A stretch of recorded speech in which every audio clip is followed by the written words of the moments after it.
পানিটা ভালো করে ঝরে যায়। আমার পানিটা ভালোভাবে ঝরে গেছে, আপনারা দেখতে পাচ্ছেন, দেখলেই বোঝা যায় এর মধ্যে একটু পানিও নেই, ঝরঝরে হয়ে গেছে। এবার এটাকে আমি 4 মিনিট ভালোভাবে মথে নেব, যাতে ছানাটার গায়ে তেল ছেড়ে দেয়। এরপরে দিয়ে দেব 2 চা চামচ ময়দা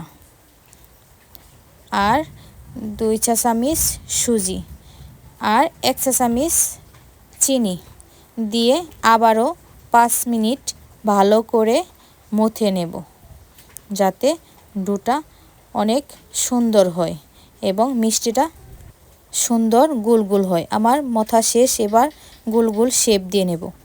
আমার 1 কেজি দুধের ছানায় 12টি মিষ্টি হয়েছে। এরপরে একটি হাঁড়িতে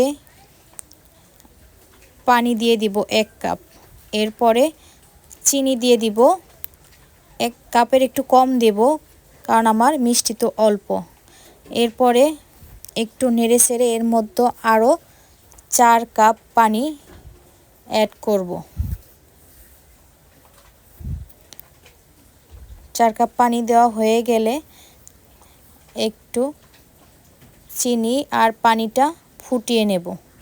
এর মাঝখানে ঢাকনাটা যে ছিদ্র আছে ওটা আমি একটু আটা দিয়ে বন্ধ করে দেব, যাতে ভাপটা বের না হয়। বের হলে মিষ্টিগুলা ফুলবে না। আমার ফুটে উঠেছে চিনির পানি, এবার মিষ্টিগুলা একে একে দিয়ে দেব।